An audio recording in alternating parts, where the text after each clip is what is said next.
रोज रोज देवरानी की पतली कढ़ी, जेठानी की सूखी दाल। आओ बहू, घर के अंदर आओ। क्या हुआ बहू, तुम दोनों देवरानी जेठानी का मुंह क्यों उतरा हुआ है? अब दोनों ही देवरानी जेठानी अपने मुंह की चुप्पी तोड़ती हुई बोलती हैं। माँ जी, वो मुझे बहुत तेज भूख लग रही है। जब तक शादी नहीं हो जाती तब तक हम लोगों का उपवास रहता है ना, लेकिन अब भूख से पेट में चूहे कूद रहे हैं। हाँ माँ जी, मुझे भी बहुत तेज भूख लग रही है। सुबह के 4 बज रहे हैं, अभी इस वक्त तो कुछ भी नहीं है खाने का। तुम दोनों एक काम करो, अपने अपने कमरे में जाओ, वहाँ कुछ स्नैक्स रखे होंगे, तुम दोनों वही खा लेना। अब दोनों ही देवरानी जेठानी अपने अपने कमरे में जाती हैं। अरे यार, ये क्या 2 कौड़ी का स्नैक्स पकड़ा दिया मेरी सास ने मुझे। यार मुझे बहुत तेज अपनी पतली कढ़ी खाने का मन कर रहा है। बस अब जल्दी से सुबह हो जाए, मैं सुबह उठते ही सबसे पहले अपनी पतली कढ़ी बनाऊंगी। स्नैक्स कैसा है शिखा? एकदम सड़ा हुआ 2 कौड़ी का। हाँ अच्छा है, तुम आराम कर लो, तुम थक गए हो ना।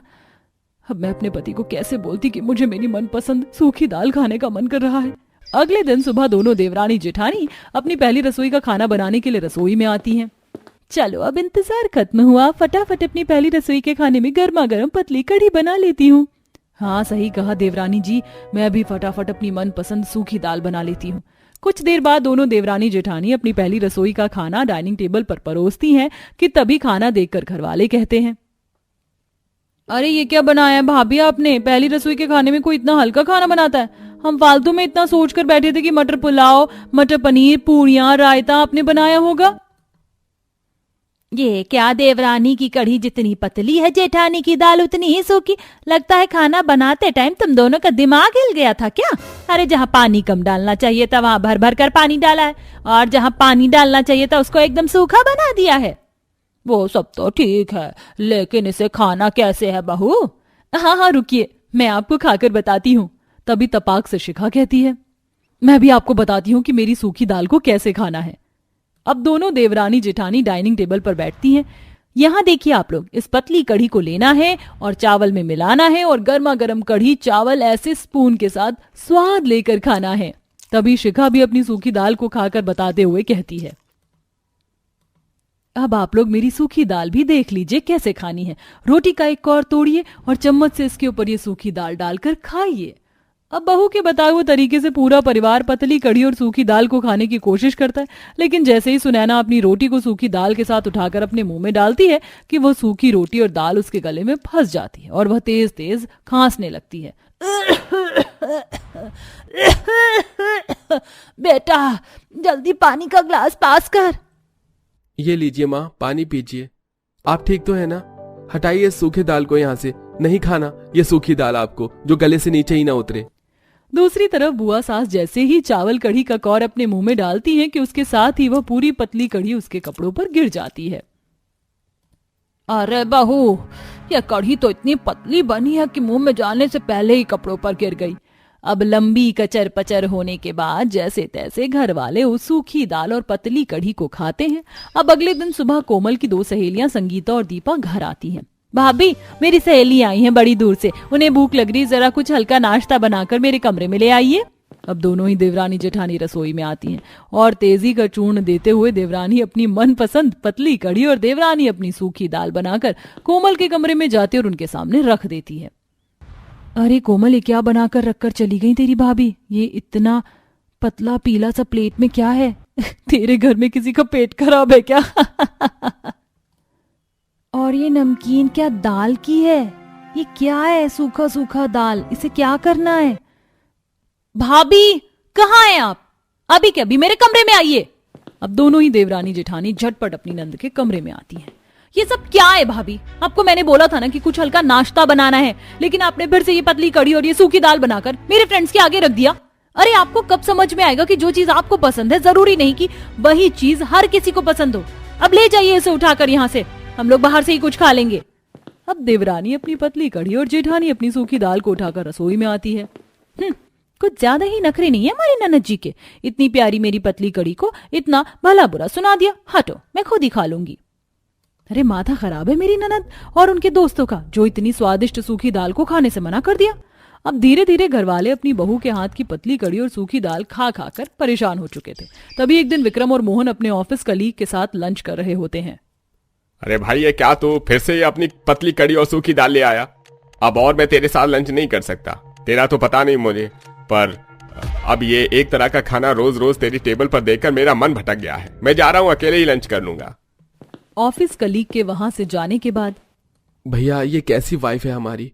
इनको कितनी बार समझाया कि हमें ये पतली कड़ी और सूखी दाल नहीं खानी, लेकिन फिर से इन्होंने हमारे लंच बॉक्स में यही सब पैक करके हमें दे दिया और आज इसी तरह से ऑफिस में हमारी इंसल्ट हो गई। तभी रात में जब दोनों भाई ऑफिस से घर लौटते हैं तो देखते हैं कि रात के खाने में फिर से डाइनिंग टेबल पर पतली कड़ी और सूखी दाल बनाकर रखी हुई है। ये क्या, अब फिर से तुम लोगों ने ये पतली कड़ी और सूखी दाल बनाकर रख दी? अरे अब और कितना बनाओगी इस पतली कड़ी और सूखी दाल को? खा खा कर हमारा मुंह पक चुका है। हमारा क्या, हमारे दोस्तों का, हमारे ऑफिस फ्रेंड्स का, सबका। अरे माँ बुआ, आप इन्हें कुछ कहती नहीं है क्या? हम पर क्यों गरमा रहे हो बेटा? हम तो बोल बोल कर थक गए, इसीलिए अब तो हमने बोलना ही छोड़ दिया। अब फिर से दिल पर पत्थर रखकर पूरा घर देवरानी की पतली कड़ी और जेठानी की सूखी दाल को खाकर वहां से अपने कमरे में आराम करने चले जाते हैं। ऐसे ही कुछ दिन गुजरते हैं, तभी एक रोज दरवाजे पर 40 से 50 लोगों की दस्तक होती है। इतनी सुबह सुबह तड़के हमारे घर का दरवाजा किसने बजाया? जाकर देखती हूँ। अब सुनैना जैसे ही दरवाजे को खोलती है और दरवाजे पर 40 से 50 लोगों को देखकर हैरान होकर कहती है, आप लोग यहाँ अचानक? ना कोई फोन, ना कोई खबर, कुछ बताया भी नहीं। 50 लोगों के सदस्य में खड़ी रूपमती कहती है, हाँ, वो जरा अपनी बेटी से मिलने आए थे, फिर मिलकर गांव ही लौट रहे थे, पर सोचा कि जाते जाते तुमसे भी मिल ले, इसीलिए हम सभी लोग बिना बताए तुम्हारे घर पर आ गए। तुम्हें बुरा तो नहीं लगा ना सुनैना? नहीं नहीं, आइए। 40 से 50 लोग आकर सोफे पर बैठ जाते हैं। सुनैना दीदी, हम बहुत ज्यादा थक गए, माले कुछ खाने का बना लो। अब सुनैना हैरान परेशान होकर रसोई में आती है, जहां दोनों देवरानी जेठानी पहले से खड़ी होती हैं। ये 40 से 50 लोग एक साथ घर में आ गए हैं। घर में तो इतनी सब्जियां भी नहीं है, मैं अब इन्हें क्या बनाकर खिलाऊं? माँ जी आप परेशान क्यों हो रही हैं? आप हटिए, हम फटाफट से पतली कड़ी और सूखी दाल बना देते हैं ना। कोई जरूरत नहीं है, पहले ही तुम अपनी पतली कड़ी और सूखी दाल की वजह से बहुत रायता फैला चुकी हो। अब और नहीं, तुम हटो, मैं खुद बना लूंगी। अब सुनैना अपनी बेटी के साथ मिलकर सबके लिए आलू गोभी की सब्जी, रोटी, चावल बनाकर गर्मा गर्म खाना उन 40 से 50 सदस्यों को परोसती है। लेकिन वे रिश्तेदार इतने भुक्कड़ होते हैं कि पल भर में सारा खाना चट करते हुए कहते हैं, सुनैना दीदी, हम सबके प्लेट का खाना खत्म हो गया, थोड़ा और ले आओ। अब सुनैना रसोई में आकर देखती तो खाना पूरी तरीके से खत्म हो चुका होता है। अब क्या इन लोगों को खाना दूं? खाना तो खत्म हो गया है, ऐसे तो मेरी बेइज्जती हो जाएगी उनके सामने।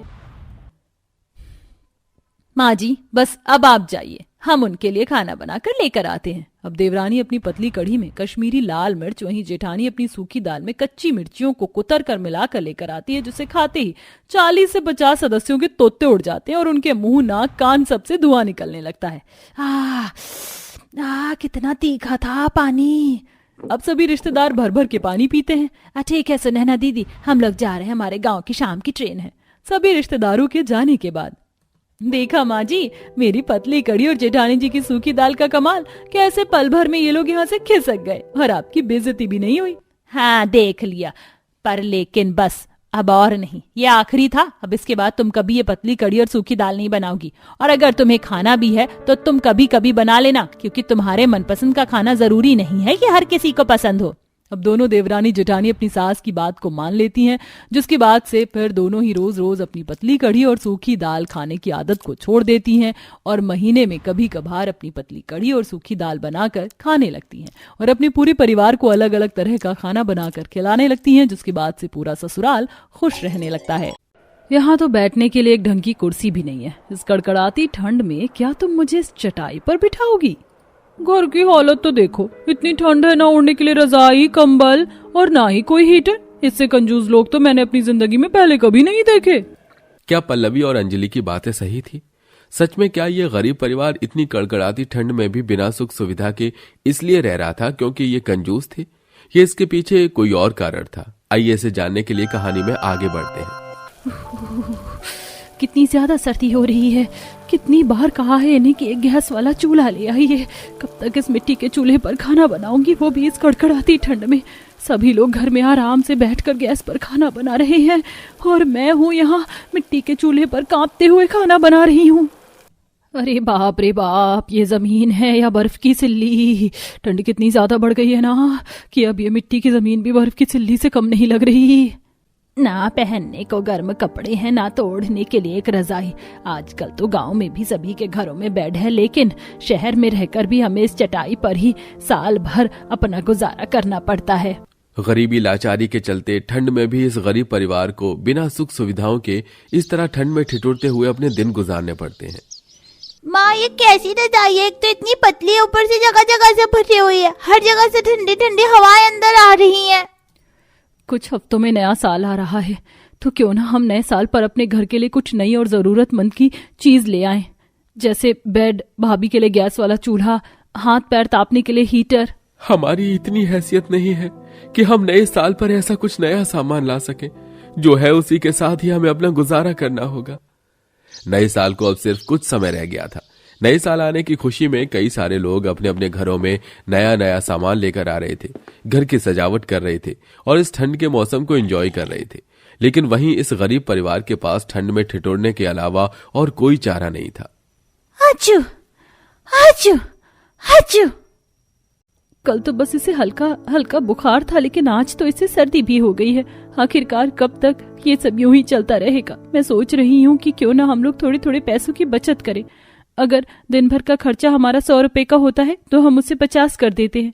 अब थोड़ी बचत और कंजूसी हमें ठंड से बचा सकेगी। कम से कम इस नए साल पर हम अपने घर में नया सामान तो लाएंगे।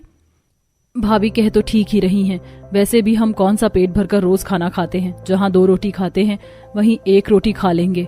नए साल पर नया जरूरत का सामान लाने के लिए अब यह पूरा परिवार, गरीब परिवार, कंजूसी करना शुरू कर देता है।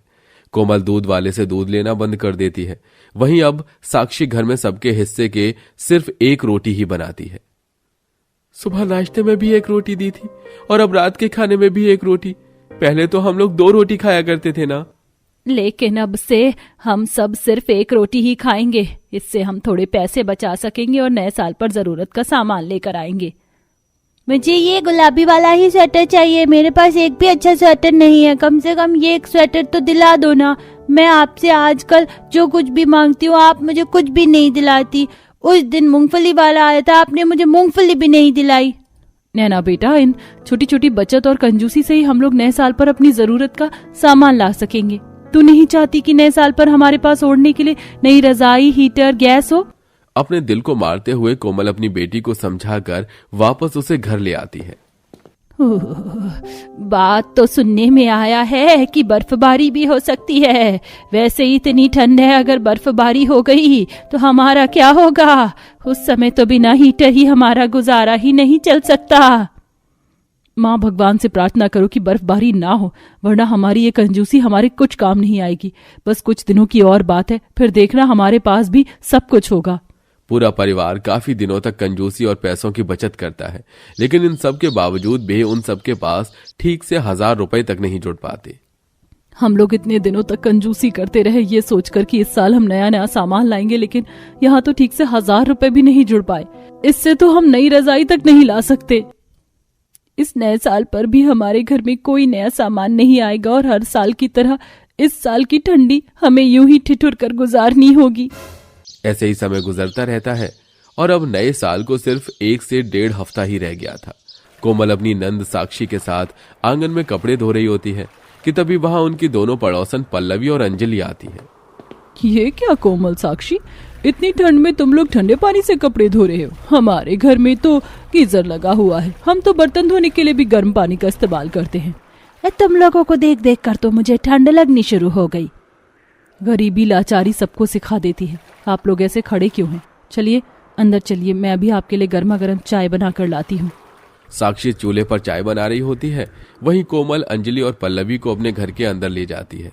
पल्लवी और अंजलि जैसे ही घर में जाती हैं, ओह, इनके घर में तो हीटर भी नहीं है। मेरी तो कुल्फी जम रही है इनके घर में। तुम हीटर की बात कर रही हो? मुझे तो यहाँ बैठने की भी कोई जगह नहीं मिल रही है। वो देखो, उस कुर्सी का तो एक पैर टूटा हुआ। अब क्या हम इस ठंडी जमीन पर बैठेंगे? साक्षी कोमल जैसे ही चाय लेकर आती हैं तो अंजलि और पल्लवी उनकी बेइज्जती करना शुरू कर देती हैं। हमें क्या यहाँ बेइज्जत करने के लिए बुलाया था? तुम्हारे घर में तो बैठने के लिए भी एक कुर्सी नहीं। अब क्या तुम हमें इस ठंड में जमीन पर बिठाओगी? नहीं नहीं, मैं अभी आप लोगों के लिए चटाई बिछा देती हूँ। कोई जरूरत नहीं है इसकी। जब हैसियत होती नहीं है मेहमानों को बुलाने की तो बुलाती क्यों हो? उस दिन देखा तो तुमने, कि ये कैसे अपनी बेटी को 100 रुपए का स्वेटर दिला नहीं पा रही थी। ऐसे लोग सिर्फ गरीब दिखने का नाटक करते हैं, लेकिन होते नहीं है। इन्हें तो बस पैसा दबाकर अपने साथ ले जाने का शौक होता है। चीप लोग कहेंगे। अंजलि और पल्लवी दोनों मिलकर साक्षी और कोमल की काफी बेइज्जती करती हैं, लेकिन अब दोनों नंद भाभी बेचारी कर ही क्या सकती थी उस बेइज्जती को सहने के अलावा। ऐसे ही कुछ समय और गुजर जाता है और अब नए साल में सिर्फ 2 से 3 दिन बाकी रह गए थे। सुनील हर रोज की तरह सारा काम खत्म करके काम से निकल रहा होता है कि तभी सुनील, मुझे बैंक से कुछ पैसे निकालने के लिए जाना था। बहुत रात हो गई है, इसलिए मेरे साथ चलो। सुनील अपने जेठ बलजीत के साथ एटीएम जाता है। बलजीत एटीएम से पैसे निकालकर सुनील के साथ अब वापस जा रहा होता है कि तभी 2 चोर आते हैं और बलजीत के हाथ से उसका पैसा भरा बैग छीनने लगते हैं। ए, छोड़ दे इस बैग को, वरना ये चाकू तेरे अंदर घुसा दूंगा, समझा? अरे मैं इस बैग को नहीं छोड़ूंगा, ये मेरी मेहनत के पैसे हैं। अरे कोई तो मदद करो मेरी। सुनील पास में ही पड़े पत्थरों को लेकर उन दोनों चोर को मारने लगता है, जिसके चलते एक चोर के सिर से खून निकलना शुरू हो जाता है और वो दोनों चोर वहां से भाग जाते हैं। सेठ जी, आप ठीक तो है ना? आप मेरे साथ घर चलिए, पास में ही मेरा घर है। सुनील बलजीत को अपने घर ले आता है। बलजीत जैसे ही सुनील का घर और उसके परिवार की स्थिति को देखता है, तुम्हारे घर की स्थिति तो बहुत खराब है। इतनी ठंड में भी तुम्हारे घर में ना हीटर है और ना ही रजाई। तुम्हारी पत्नी भी बाहर ठंड में चूल्हे पर खाना बना रही है। यही हमारी जिंदगी है, इसी तरह की हम जिंदगी गुजारा करते हैं। ऐसी स्थिति देख बलजीत को काफी बुरा लगता है और ऐसे ही कुछ दिन और गुजर जाते हैं और आज नए साल का दिन होता है। जहां सभी के घरों में नए साल पर खुशियां छाई थीं, तो वो गरीब परिवार ठंड में टूटे हुए घर में बैठा था। तभी वहां बलजीत आता है। रजाई, गरम कपड़े, गैस, चूल्हा, हीटर और कई सारा खाने पीने का सामान भी लेकर आता है। अरे आप यहाँ, वो भी इतने सारे सामान के साथ? तुमने मेरी मदद की थी, ये तो उसके लिए कुछ भी नहीं। अगर तुम ना होते तो वो लुटेरे मुझे मार भी सकते थे और तुम्हारी वजह से ही मैं जिंदा हूं। और वैसे भी आज तो नए साल का दिन है। नए साल के दिन अगर घर में नया सामान नहीं आएगा तो कब आएगा? इसे मेरी तरफ से एक छोटा सा तोहफा समझ लो। नए साल के दिन अपने घर में इतना सारा नया सामान आता देख पूरा परिवार काफी ज्यादा खुश होता है। ये सारे नए स्वेटर मेरे हैं ना? देखिए ना कितने सुंदर सुंदर है और काफी गर्म भी हैं। ये रजाई भी कितनी बड़ी है, इस एक रजाई में ही हम लोग आराम से सो सकते हैं। लेकिन सेठ जी ने तो हमें 5-6 रजाई दे दी। इस हीटर के सामने से तो मेरा उठने का मन भी नहीं कर रहा है। और अब तो मैं आराम से घर के अंदर बैठकर इस गैस वाले चूल्हे पर खाना बना सकती हूँ। नए साल पर आए अपने नए सामान के चलते पूरा परिवार काफी खुश था। वहीं बलजीत अब सुनील के पैसे भी बढ़ा देता है, जिसके चलते अब धीरे धीरे उनके घर के हालात भी ठीक होने लगते हैं और अब उनके घर में हर जरूरत का सामान होता है।